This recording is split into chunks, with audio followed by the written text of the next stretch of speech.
Today, I'm calling on the Alabama legislature to act quickly to find an immediate solution to preserve the availability of IVF in Alabama, and I'm sure they're going to do that. IVF treatments now at the center of election politics, with both presidential frontrunners agreeing that access to IVF should not be taken away. You heard that right. They are actually sort of agreeing here, and all this comes as more and more clinics across Alabama pause their IVF programs out of fear of legal consequences. I'm Gadi Schwartz, and this is Stay Tuned Now.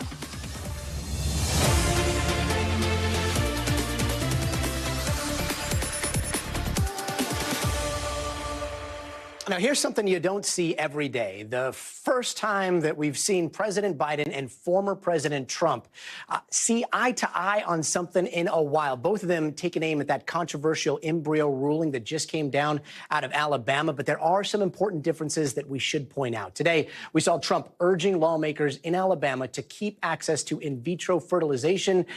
He kind of stopped short of condemning Alabama's new legal decision altogether, though, and then within minutes of Trump's statements, Biden sent out a fiery campaign email blaming Trump for this ruling in the first place, saying, quote, "Let's be clear, Alabama families losing access to IVF is a direct result of Donald Trump's Supreme Court justices overturning Roe v. Wade." NBC News has also learned that the White House is looking into legal possibilities to help those affected in Alabama. Meanwhile, Alabama Democrats are scrambling to introduce a bill to define a child, which to them does not include a fertilized egg or embryo that may exist outside the human body. NBC News correspondent Yamiche Alcindor has more. After a week of confusion and frustration, tonight, Alabama's Attorney General saying he has no intention to prosecute IVF families or providers. Just last week, the state Supreme Court ruled that frozen embryos are children and that people can be held liable for destroying them. That set many Republicans scrambling to explain their positions, including Donald Trump. I strongly support the availability of IVF for couples who are trying to have a precious little beautiful baby. I support it. And the Senate GOP's campaign arm urging candidates to, quote, clearly and concisely reject efforts by the government to restrict IVF. The White House hitting back. This is the chaos that has come out of getting rid of Roe. The same day as last week's ruling, Alabama Supreme Court Chief Justice Tom Parker shared his view that God wants conservative Christians to reshape society based on their beliefs. God created government. And the fact that we have let it go into the possession of others is heartbreaking. Can you point to Bun? In Montgomery, Rebecca Matthews has one frozen embryo left after enduring 3 rounds of IVF. This feels almost like they're pushing us into a corner and punishing us for something that we can't control. How concerned are you that if you decide not to use this one embryo, that you could be held criminally or civilly liable? Very. I'm very concerned. The thought that this could land me in jail is just something that I can't even imagine. Those same concerns are what led at least 3 clinics in Alabama to stop IVF treatments. Alabama Fertility is one of them. Dr. Mimi McLean has had to tell patients the clinic is too concerned about legal liabilities to do IVF right now. The conversations that I've had to have this week have been some of the most heart-wrenching that I've ever had to have. I feel powerless. She hopes GOP leaders vocally backing IVF will turn things around. I think the national leaders throwing their support behind our cause to provide IVF care in Alabama is incredibly powerful. Kelly Belmont is preparing for her second round of IVF. So far, her clinic is still operating, but she is terrified that could change. If IVF were to be stopped across the state, what would you be doing?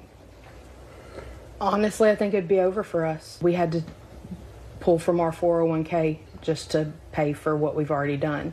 The 38-year-old Belmonts feel like they're running out of time. It would literally be a dream crushed. And NBC News White House correspondent Ali Rafa joins us now to help break some of this down. Ali, beyond all of the politicking we're hearing here, is Trump calling out the Alabama court or not? What's his base going to think about all this?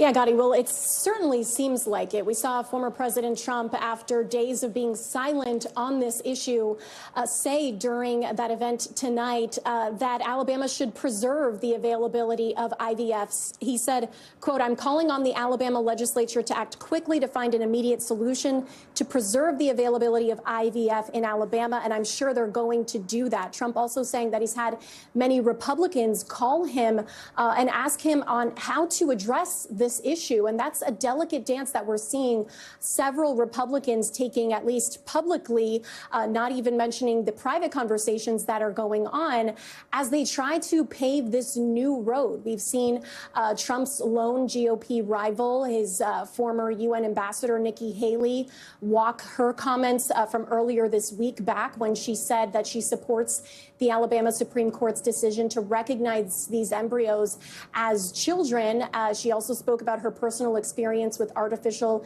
insemination. Then she walked that back and said that she supported IVF care. And Republicans across the board are being pulled in both directions as they maintain their stance on being very pro-life, but also standing up for these rights to IVF care. And that's really putting them in a tricky position as they try to keep those conservative base voters, but also still look appealing to independents and moderates in this race that could end up being very decisive in this election. So it's leading to really a fine line being carved out. And the irony behind all of this is that the Supreme Court's decision to overturn Roe v. Wade in 2022 was seen as one of the greatest successes and achievements for the Republican Party after we saw former President Trump nominate and then eventually confirm those three conservative Supreme Court justices to the Supreme Court. And now Republicans, as we are seeing, are dealing with the aftermath and the questions in the fallout of that decision as we see these individual states impose restrictions on abortion access. We see restrictions and challenges to be able to ban abortion medications such as mifepristone. And now, of course, this week we're seeing this challenge to IVF care. Gadi. And Ali, what are the possible responses we could see from the White House, tangible responses? It's a great question, and it's one that is still being talked about behind closed doors by the White House, as well as officials from the Department of Justice and the Department of Health and Human Services. And they're talking about not only how to respond to this decision in Alabama, but how to help these women and couples that have spent, in some cases, tens of thousands of dollars to be able to receive this care and are now not able to. They're also jumping and trying to figure out how to respond to other states that are considering doing this same thing that the Alabama Supreme Court has decided to do. And officials say that the White House wasn't necessarily surprised by this decision in Alabama, but they hadn't really worked out a backup plan for if and when IVF care would be targeted as a result of the decision to overturn Roe v. Wade. And that is something that they are looking at right now, how to potentially legally challenge this. They're also looking into how they could lean into this issue politically and use this to their advantage in the 2024 election, as we've already seen the Biden campaign use abortion rights and reproductive rights to their advantage, trying to paint this as an argument saying that Republicans are infringing on Americans' rights, and that would only continue and worsen with a Republican in the White House after 2024. White House officials are also considering how the principals, the senior administration officials, are going to address this over the next few months, specifically Vice President Kamala Harris, who over the past year or so we've seen evolve into really the face for the administration on this issue. And one source familiar with the discussions going on behind the scenes at the White House concedes that the White House really has their hands tied. There really isn't much they can do as far as any executive orders or executive decisions to be able to potentially protect these fertility clinics, these fertility doctors. So that is still a major question moving forward as we see the White House, and not just the White House, the Biden campaign as well, seize on this issue, trying to, as I said, continue painting Republicans as the reasoning behind this fallout, behind this decision, and talk about how a second Biden presidency, a re-election of the president, would only help boost and protect these reproductive rights, Gadi. So some agreement, but a lot of finger pointing. Ali Rafa, thanks so much. And turning now to New Mexico, where witnesses testified about whether the armorer on the set of the movie Rust was getting high the night before the fatal shooting that killed the film cinematographer.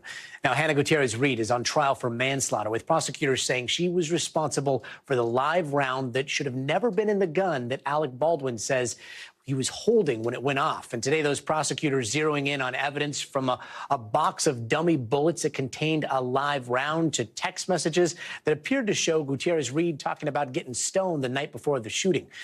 Take a listen to some of that. It's LOL.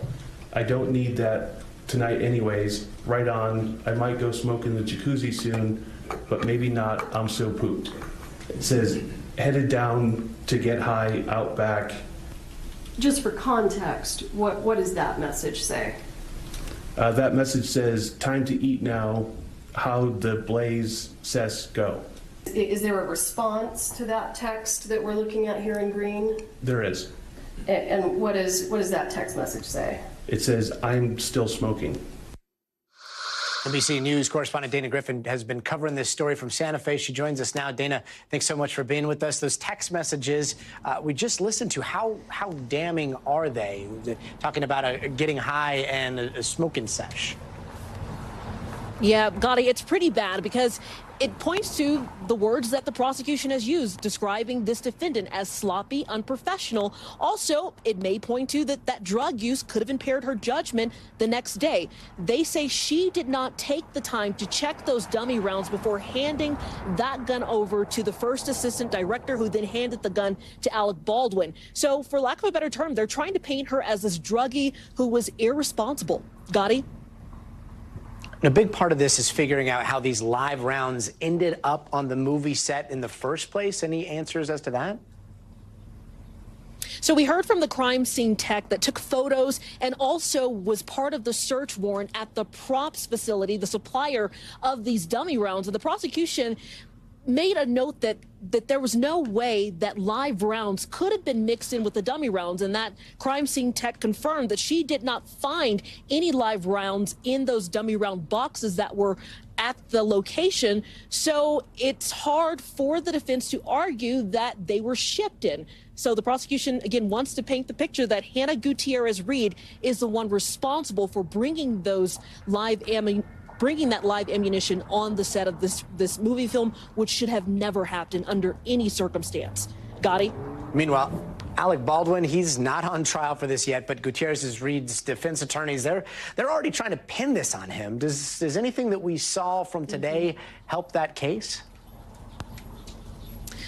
Well, I can tell you one thing that was really interesting we heard today. They say that 6 camera crew members quit the night before this deadly incident happened because of other accidental misfirings on set. Now, that shows more so fault with the production company, because a lot of, that's what the defense is saying, that this was not a great production and they were cutting corners and mistakes happened. They also point to, seeing the live rounds on his belt. He did not bring them, so I'm not sure if that helps or hurts his case. But they said this during opening statements, that he is the one who had the gun. He should have never pointed that at a crew member. They say he broke the #1 cardinal rule. You never point a weapon at a crew member. So that's part of why they're also trying to pin this on Baldwin and the production company. Gadi? Dana Griffin in Santa Fe for us tonight. Thanks so much, Dana. Meanwhile, in the case against Donald Trump down in Georgia, his defense team is saying they have some pretty damning phone records that have nothing to do with the election, but everything to do with the relationship between Fulton County DA Fonnie Willis and the lead prosecutor on that case, Nathan Wade. Now, the former president's legal team presenting new evidence, casting doubt on that testimony that she made last week about that relationship she had with the special prosecutor she appointed, Nathan Wade. Now, we are talking phone records from over the course of 11 months in 2021. And a new affidavit says there were over 200 calls and around 12,000 text messages exchanged between the two between that 11-month period. And here is why that is important. That's before Wade was officially hired in November of 2021 and before they say their relationship started in 2022. Now, Willis has been accused of appointing Wade because she was romantically involved with him, which could end up with her getting removed from the case if that's proven to be true. So let's bring in NBC legal analyst Angela Sinandela to break down these latest developments. Angela, let's start with this new filing. How damning is this for Fani Willis, and what do the records show exactly? Look, Gadi, I think any way you spin it, it's incredibly damning, as often cell phone records are. I mean, cell phone records alone convict defendants in criminal trials every day. And obviously, she's not a criminal here or a defendant, but still, it can be used as evidence. Now, the records really show two different things. One, it really impeaches Mr. Wade's testimony about how he only visited that location 10 times. And it appears through these records that he was in that area much more than that. But the second thing, which I think is even worse, is that it really puts into question what both Willis and Wade testified to, which was that their romantic relationship did not start at the time that they claimed it did. Now, perhaps you could say they were just friends, they were just in contact over those years, but really, it's the timing that matters, that a lot of these text exchanges and the geolocation data shows that they were there at her condo, allegedly, overnight, and that is highly problematic. I don't think any jury, if this were a jury trial, would determine that there was no romance if they're staying overnight. And Angela, let's just rewind real fast. We've got Willis last week on the stand when she was given that very emotional testimony. Let's take a quick listen to what she said then.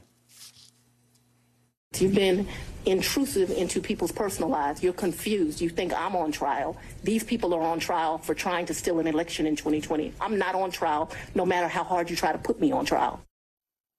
She's not on trial, but they're pulling her phone records. They're pulling Wade's phone records. And in these new developments, can she still stick by her original testimony, or could this mean that she's off the case? Well, look, I believe she is already sticking to her same testimony, and her office is already declaring that these records are useless. They don't prove anything because they don't actually show what was in these text messages. Also, it's the standard response anytime records like this are introduced. The DA's office is saying that these records really don't show anything more than what cell towers were pinged. They don't really put her precisely in his condo. So there could be all sorts of reasons there that they could declare that this evidence is not only wrong, but also shouldn't be admitted as evidence in this hearing. So I think that this is problematic, but she's not going to back down. Also, look, she is a prosecutor. Lawyers love fights. In fact, they are paid to fight. So I don't see her signing off this case anytime soon, Gadi.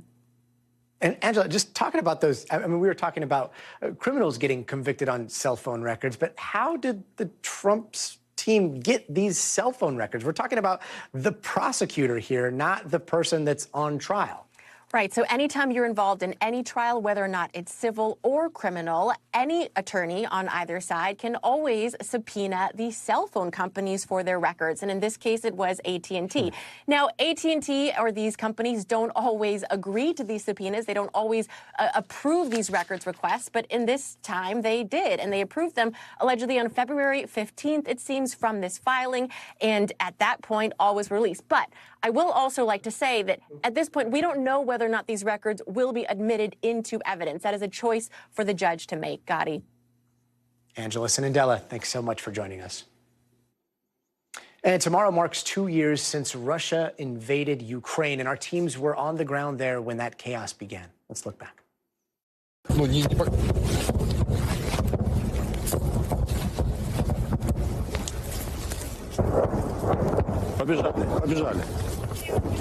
That is what it is like to be in one of these frontline villages. You can be there, you can be calm. There was no outgoing fire, and then all of a sudden, boom, boom, boom, boom. How things have changed, and for so many Ukrainians, it's not just 2 years. It has been a 10-year war against Russia, starting when Russian soldiers invaded Crimea in unmarked uniforms back in 2014. But since that full-scale invasion, which began 2 years ago tomorrow, the UN thinks that at least 10,000 people have died. On top of that, 20,000 others have been hurt. At least 14 million people have had to flee their homes. That's about a third of their population. And the U.S. alone has sent at least $170 billion in aid to Ukraine.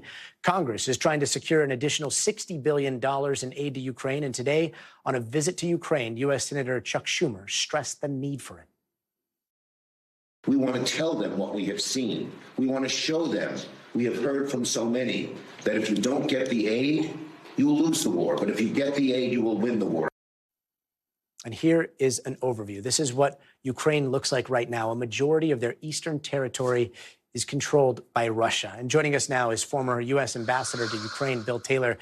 He's also the Vice President of the Russia and Europe Department at the U.S. Institute of Peace. Ambassador, thank you so much for being with us. As the war stands today, right now, which way is the momentum headed?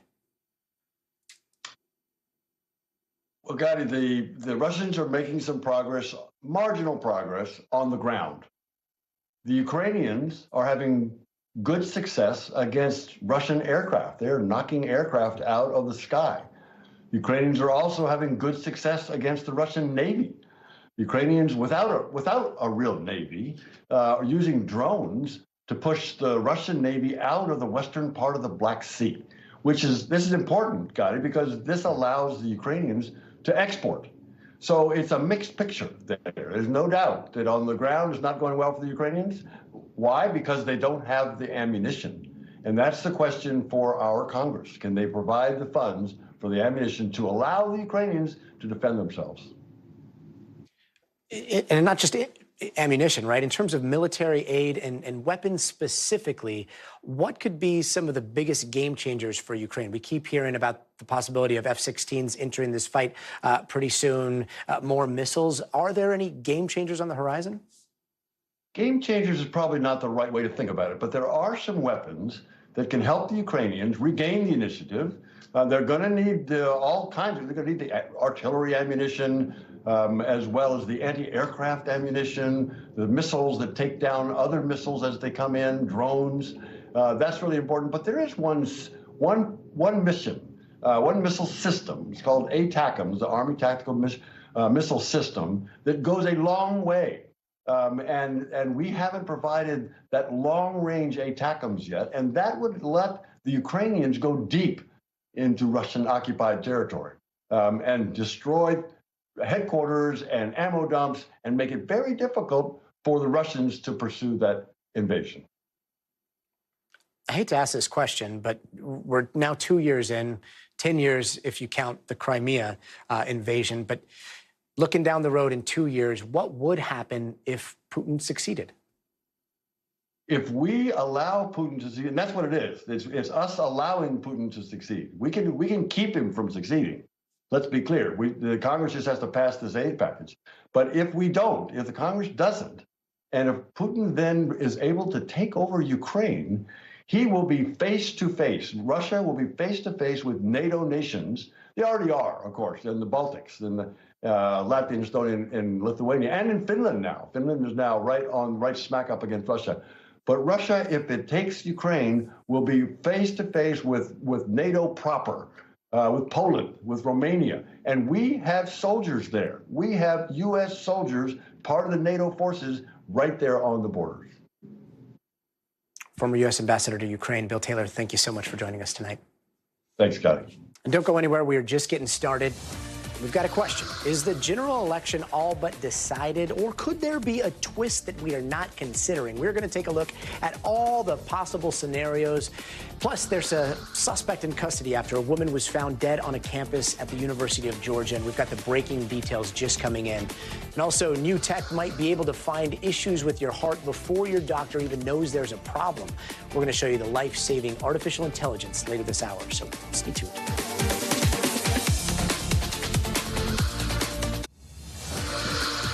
And welcome back. Here are some of the headlines we're watching tonight. Former President Donald Trump and his lawyers are trying to get a judge to dismiss the classified docs case against him in Florida, claiming presidential immunity protects him against criminal prosecution, which seems like kind of an interesting angle to take, considering a federal appeals court already rejected that argument earlier this month when Trump tried using it in a separate case. And the Russia Olympic Committee has failed in its quest to get back into the Games. Today, the International Olympic Committee dismissed Russia's appeal. Now, Russia was banned by the IOC after trying to claim sports organizations in occupied territory in Ukraine.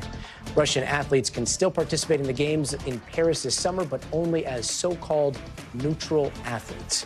The police say a head-on collision between a minivan and a pickup truck killed 8 people. Now, this happened this morning in Fresno, California. It looks like the driver of the pickup was an elderly man who may have drifted into the opposite lane, smashing into the minivan, and the drivers of both vehicles, all 6 passengers as well, were all killed. Another deadly crash, this one happening about 10 miles away from the Colorado-Wyoming border, killing 3 members of the University of Wyoming swim team. 2 other students survived this single-car crash, and the cause is still being investigated. Police say right now nothing's being ruled out. And new moons have been discovered around Neptune and Uranus. Astronomers spotted them using telescopes in Hawaii and Chile. It's 2 new moons around Neptune and 1 around Uranus, giving Neptune a total of 16 moons and Uranus 28. Meanwhile, we are following some breaking news. 2 National Guardsmen have been killed in a helicopter training crash in Mississippi. Now, this accident happened in Prentiss County earlier this afternoon, according to the governor. The crash involved an Apache helicopter during what's being described as a routine training flight. Now, the identifiers of the service members have not yet been released.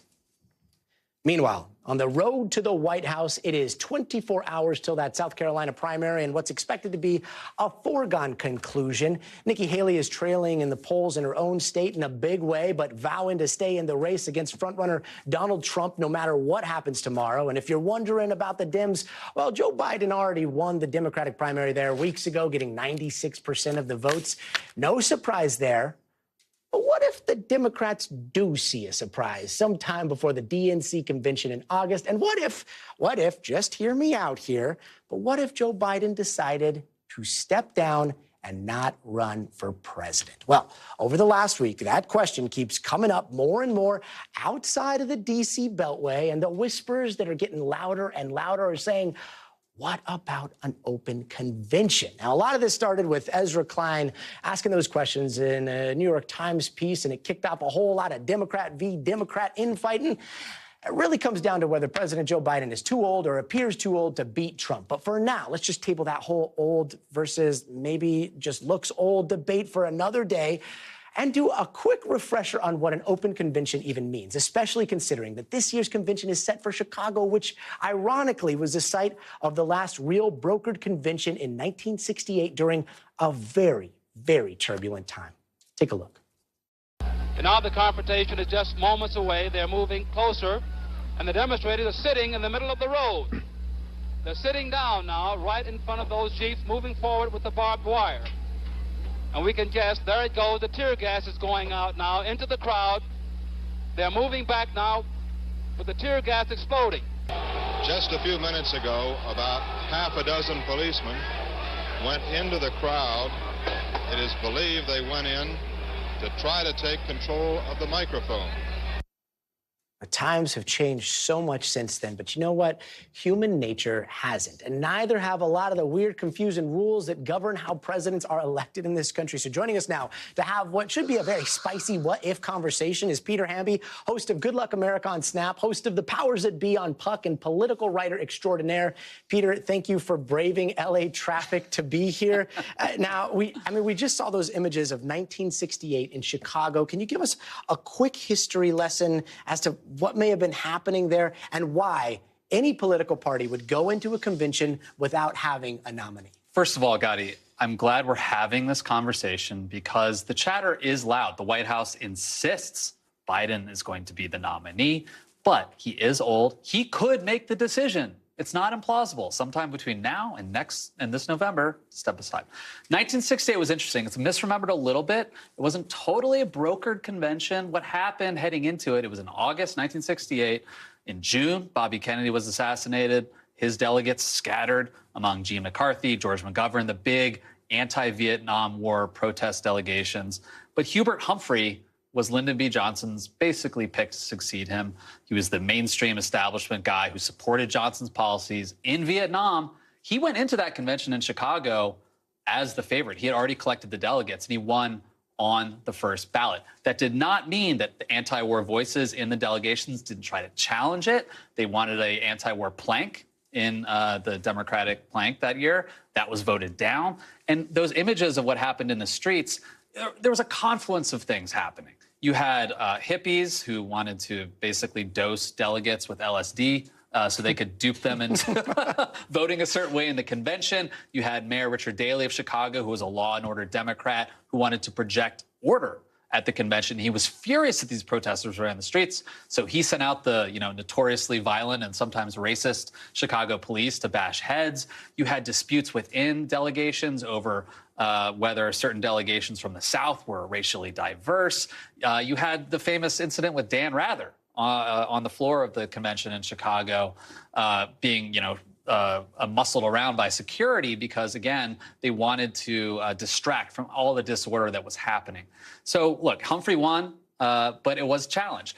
It's important to remember, too, there was a more recent time there was a contested convention. It was in 1980.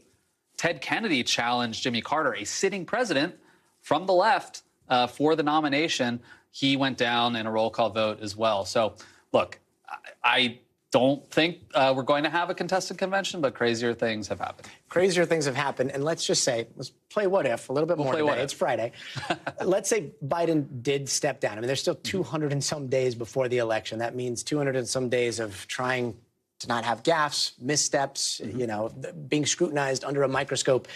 And let's say for some reason he decides to step down. He's got a choice. It's, hey, everyone, back Kamala, my VP, or it's, I don't know, you guys figure it out yourself, right? What happens in both of those scenarios? Since we're playing what if, there's a lot of different scenarios here. If Joe Biden decides in the next few weeks, maybe he looks at the polls, things are tough for him right now, 38% approval rating. He's like feeling a little old. He talks to Jill, not feeling healthy. I'm going to step aside. That's really hard right now because the primaries are what select delegates, and pretty much every state's filing deadline has closed. So basically, if you are someone who wanted to jump in the race, Gavin Newsom, Gretchen Whitmer, Kamala Harris, you would have to get on a primary ballot. You can't do that anymore. So I think in my conversations with Democrats, one thing that could happen, the DNC wants this to be an open process no matter what the situation is. Maybe they could crash together some caucuses or last-minute state conventions that would be run by the state parties, somehow decide to award delegates that way. That's something that could happen. I don't think there will be a challenge at the convention. It would be too much of a risk for any Democrat that wants to protect their future. Remember, Joe Biden also has a ton of money. It would be, a gamble to get rid of him. He's sitting on $50, $60 million right now ahead of Trump, who's spending money on legal fees. Here's what's interesting, Gadi. What would happen after a convention? The convention in August in Chicago. Say Joe Biden heads into that sprint from August to November. God forbid something happens to him. That's the only sort of smoke-filled room situation that could happen. Leaders of the DNC would meet with leadership from Congress and the Democratic Governors Association and pick a nominee. They'd pick a nominee. This would be a nominee behind closed doors. No convention floor. None of that. Totally. So you see that more likely than an open convention? What happened after 1968 is really interesting because the party was still run by Democratic Party bosses. Hubert Humphrey really won the nomination in a certain backdoor way by collecting delegates and trading chits with certain state parties and big primary states. In 1972, in those 4 intervening years, the Democratic Party got together, they had a commission, and they decided, we're never going to let this happen again. We're going to open this up and make sure that primaries are open, that delegates are elected in a very transparent way. And this also happened after 2016. Hillary Clinton won that primary over Bernie Sanders fair and square, but the DNC was kind of, a little bit of thumb on the scale for Hillary. And they, since then, have been very aware of that appearance. They want the people to decide. So even if it got to a convention, I do think they would figure out some sort of way to put this on television, to open up the nomination process. I think that would be a series of caucuses and conventions before the convention, perhaps. But I don't think we'll see 1968 all over again in that sense. Will we see protests there? I think that's a possibility. I was going to say, you don't have 1968, you don't have the same environment, but you do have a lot more instigators that are a lot more public about that instigation. And so you see that instigation happening in the left and the right. and it's starting to pick up a little bit of steam. Do you think that if there was a convention fight, who do you think some of the names that emerge would be? I don't think there will be a convention fight. You said that 3 times. Don't worry, you are covered. Here's the thing. Vice President Kamala Harris certainly wants to be president and would have formidable institutional support within the party. Partly because she is a black woman. The voters of the Democratic Party are powered by black women over the age of 40. She would enter with a lot of support. She's got foreign policy experience now. She did do well when she ran last time. I think she might do better this time. Gavin Newsom, governor here in California. Gretchen Whitmer, governor of Michigan. Pete Buttigieg, transportation secretary. Those are some of the bigger names. J.P. Pritzker from Illinois, the governor of Illinois. He actually would be a wild card to me because he's a billionaire and he could, say hey, if something happens to Joe, I can put my own money in here and we can, help get to the finish line in November. He's one possibility. Those I think are the big names, but there are some younger governors out there and some younger senators. If Trump wins, he'll be president for 4 more years. Unless he tries to stay. But those people are kind of looking out for their future. And I think most mainstream Democrats want to be loyal to the party, whatever the party is doing or saying, and won't try to step on Joe Biden's toes. So your money is on the traditional route? I think that's where my money is. I do think the Chicago convention could see some clout-chasing rabble-rousers in the streets outside who want to get attention. That's something that wasn't around in 1968, even though you had Tom Hayden trying to do acid in the streets of Chicago. Now you have social media. You have a restive Gen Z, many of whom are opposed to Biden's policies overseas and his support for Israel and their war on Gaza. You could see them protesting. But, people's friends, brothers, fathers aren't being sent overseas to fight a war in Asia right now. They aren't dying in the rice paddies. And I don't think that a conflict that we saw in 1968 on that scale with cops bashing heads is something that we can anticipate in Chicago. But there are a lot of Democrats out there who are uneasy about Joe Biden, and I think that will manifest itself in a lot of ways. Perfect. Peter, thanks so much for joining us. And coming up, how many years will pass if a ticket is not going to be good when you try to use it? Well, apparently at Universal Studios, a 34-year-old rain check is still good, and it'll get you through the gate. We've got those details. But first, you got to see this. This is a seaplane that crashed in Biscayne Bay in Miami today. And get this, all 7 people on board that plane got off safely. Didn't appear to be hurt. And shortly after taking off from Palm Beach International Airport, that plane lost altitude and went off the radar, but it's still unclear what caused that crash. We'll be right back. Hey, welcome back, and here are some of the stories we're following out in the West. 2 children have died in a landslide near the Shasta Dam near Sacramento, California. Now, this happened yesterday, and officials say the kids were reported to have fallen down a hillside just as it collapsed. Their bodies were found among rocks and debris below, and officials have issued some rulings that recent rainfall can cause landslides weeks or even months after the storms. And Los Angeles jury has found Rebecca Grossman guilty of killing 2 young brothers in a hit-and-run 3 years ago. Now, Grossman was allegedly driving under the influence and speeding recklessly through a neighborhood before that fatal incident at a crosswalk. She faces more than 30 years in prison. And a family in Los Angeles just used a Universal Studios Hollywood voucher from, get this, 3 decades ago to get into the theme park. That's it right there.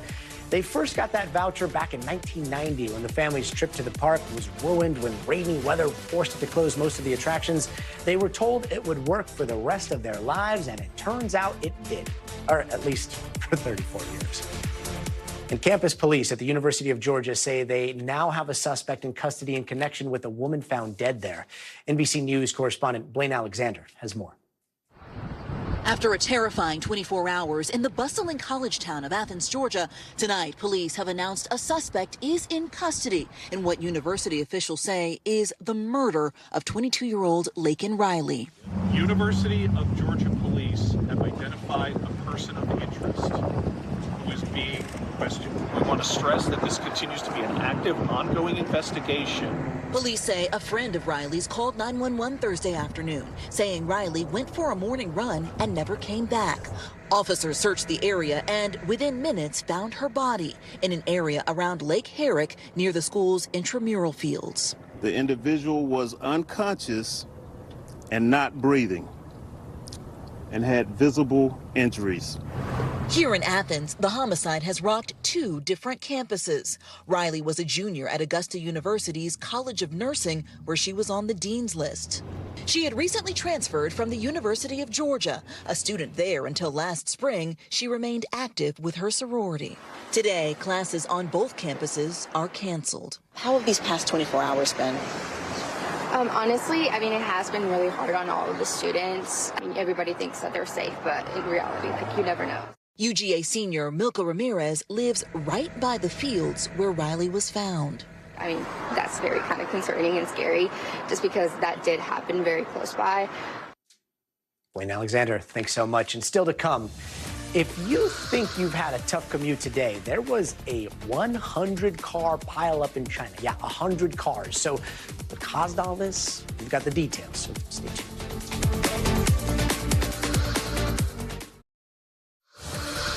Hey, welcome back. Let's take a look at some of the headlines trending around the world right now. Firefighters in Spain are trying to figure out how a deadly apartment spread as quickly as it did. At least 9 people are dead in that fire, and witnesses say the fire engulfed the buildings in less than an hour block. The cause of the fire is still not known. And a Sydney police officer has been charged with double murder for allegedly killing his ex-boyfriend and his new partner. Investigators say the suspect turned himself in. The officer was arrested after just walking into a police station today. He's accused of shooting the 2 men with a police-issued gun. Police are still looking for the 2 bodies. And several people have been hurt after that 100-car pileup in China. That's right, more than 100 cars crashed into each other on an icy overpass. An investigation to figure out the cause of the pileup is still underway. And remember Pablo Neruda? He was a Chilean poet, a diplomat, and a politician who won the 1971 Nobel Prize in Literature. He died in 1973, reportedly from cancer, after the military seized power in a coup, but his driver argued for decades that he was poisoned. Then, in 2017, a group of forensic experts suggested third parties were involved in his death. This week, the Chilean appeals court ordered the reopening of an investigation into his death. And Israeli Prime Minister Benjamin Netanyahu has made a strong stance about what he wants to do with Gaza. Today, in his first detailed post-war plan for the enclave, he talked about maintaining indefinite military control over Gaza. And NBC News' foreign correspondent Molly Hunter has more. For the first time, Israeli Prime Minister has presented to the Security Cabinet what he's calling a post-war plan, or rather a proposal for what he envisions after the fighting stops in Gaza. Now, it was presented Thursday night to the Security Cabinet, released overnight in Israel, and it starts by talking about near-term goals. So the destruction of Hamas capabilities, the return of hostages, the removal of the security threat long-term. It then goes into what Prime Minister Netanyahu sees for after the fighting stops on day 1. So indefinitely maintaining freedom of operation across the entire Gaza Strip, creating a security zone within Gaza's territory bordering Israel's, implementing a de-radicalization plan of all religious, educational, and welfare institutions, and reconstruction after the completion of demilitarization and beginning of de-radicalization. A couple very important points to note. No other countries or stakeholders have agreed to this. No countries in the region have even agreed to fund the rebuilding of Gaza. It also does not mention the PA by name. It also does not kind of rule out that they would play a role in post-war Gaza, But if you ask Palestinians in Gaza tonight what they think about day 1 after the fighting stops, certainly everyone tonight is just thinking about where their next meal is coming from and survival. I'll send it back to you. Molly Hunter, thanks so much. And before we go, it is time for the future of everything. In the U.S., someone dies of heart disease every 33 seconds. But now scientists are hoping that AI can come up with a way to save millions of people. We're going to explain what they're looking at now. So stay tuned.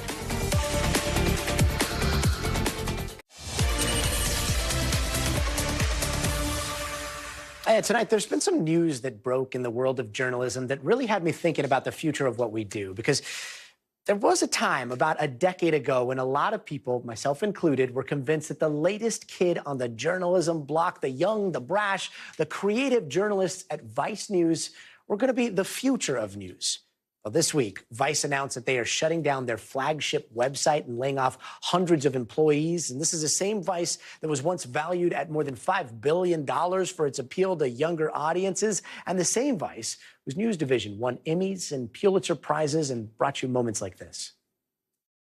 Some of the alt-right are being pushed out. It's about a half an hour before the speakers are supposed to start. Some of the alt-right are marching to McIntyre Park. It's the alternate park that they were being pushed to earlier this week. We're here obeying the law. We're doing everything that we're supposed to do, trying to express opinions. And the criminals are over there getting their way. And that is a foundational problem with our society. And whatever you think of my opinions, that's going to be something that puts you in danger. Yeah, and that is because this city is run by Jewish communists and criminal.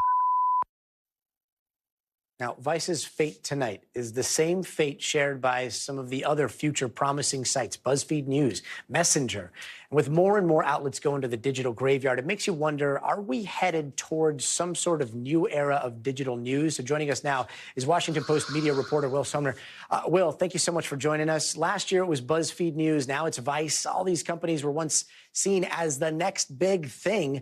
I mean, in their beginnings, Vice and BuzzFeed could not have been further apart. But how do they end up sharing the same kind of ending here? Yeah, I mean, look, this is an issue that is both across the journalism industry. We see a lot of newspapers also big layoff, magazines, but in particular in digital news. I mean, Vice and BuzzFeed were sort of the two behemoths. And it's remarkable to think about that Vice was once valued at nearly $6 billion and now effectively will cease to exist.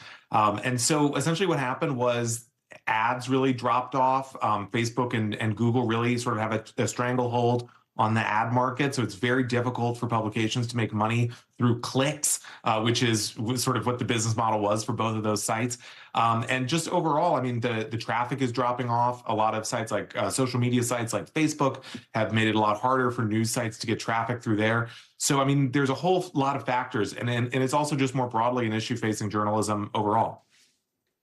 Vice brought this very recognizable style to journalism that's been widely adopted, sometimes criticized, but in a lot of places adopted by both far left and far right media sites that we see these days. Do you think that guerrilla style is going to live on? That's an interesting question. I mean, certainly, I think Vice brought sort of a punk attitude to reporting. You know, the kind of the classic Vice story maybe 10 years ago would be flying someone out, maybe kind of like a Brooklyn nerdy guy flying out to some civil war in Africa, and he's going to bring you the report from there. I mean, I do think we see a lot of that with citizen journalists on YouTube. But I mean, it is really difficult, I think, for people to replicate the real, genuine reporting of the sort that Vice and other outlets have done if you don't have any resources, if you're just a guy with a camera. And real fast, what does the digital news landscape look like in the future to you? I think it's looking really, really bleak right now. I think a lot of people would say it's maybe the bleakest it's been since the financial crisis or even before then. Certainly in digital news, we've never experienced something like this. I mean, these sites are just going, they're being knocked off. We're seeing massive layoffs, sometimes multiple times a week. And you saw the Messenger that launched just a year ago and already imploded. And it's just a really difficult scene right there right now for digital news sites. Well, Summer, thanks so much for joining us tonight. Thanks for having me. And lastly, the story of a Minnesota man who thought his heart was working just fine until AI told him it wasn't. Medical researchers are now using artificial intelligence to potentially save millions of Americans with heart conditions, and it's given doctors a better understanding on how to treat these deadly diseases. NBC News daily anchor Morgan Radford has more. For years, Peter Merkline assumed his heart was working normally. They had done echocardiograms and things like that, and they were always clean. Until he visited the Mayo Clinic 3 years ago, when he signed up for a separate research project on a whim. But in the process, I did have an AFib. I actually had it. Atrial fibrillation, a type of irregular heart rhythm that can lead to stroke or even death. A condition they were only able to find with the help of artificial intelligence. AI is giving our tools superpowers. Superpowers that boost old school tests like the electrocardiogram or ECG. So here's how it works. All of these wires get taped to your chest, and then it sends electrical signals from your heart to a screen like this. But here's the twist. AI then analyzes all of this data and shows us conditions that perhaps even doctors can miss. It's very, very good at this deep pattern recognition. So it's finding the details. It's finding incredible detail. The AI uses data across thousands of tests to detect subtle patterns that a doctor looking at a single test may not be able to catch, like a weak heart pump, irregular rhythm, and nearly a dozen other heart conditions that could lead to sudden cardiac arrest. So all of these treatments that are available are improved if we can detect conditions sooner. One clinical trial finding AI increased the diagnosis of a weak heart pump by 32%. And new research suggests it can detect potentially fatal heart conditions in at-risk groups, from student athletes to pregnant women. So who has this technology right now? We have been using it in our practice at Mayo Clinic for about 1.5 years, 2 years. I expect it to be available widely around the country and globally in the next 2 years or so. And they're making it even more accessible sooner, with special AI stethoscopes like these that doctors can carry with them everywhere. So we decided to try one out. Okay, so I'll just put it on your chest like so. And are we listening to my heart? And so now we're starting to see your heart signal. Good news, your heart pump strength is normal. Okay. Normally, to identify that, we would need an imaging study, an ultrasound of your heart called an echocardiogram, a CT scan, or an MRI scan. At the end of the day, this sounds like it could be a game changer. It's changing how we practice medicine. For people like Peter Merklein. After his diagnosis, he was put on blood thinners and other medication. Do you think this technology saved your life? Yes, it definitely could have, because who knows when I would have been discovered. I live 20 miles out of town, so for me to get into the ER right there is a half-hour trip, so would I survive something like that? Probably not. So this worked out well for me. Morgan Radford, NBC News. Morgan Radford, thanks so much. An AI-powered stethoscope. Hopefully you'll see that the next time you go to a doctor, especially considering 1 in 5 deaths in the United States is because of heart disease. That does it for us tonight. I'm Gadi Schwartz. We'll see you tomorrow, but until then, stay tuned now.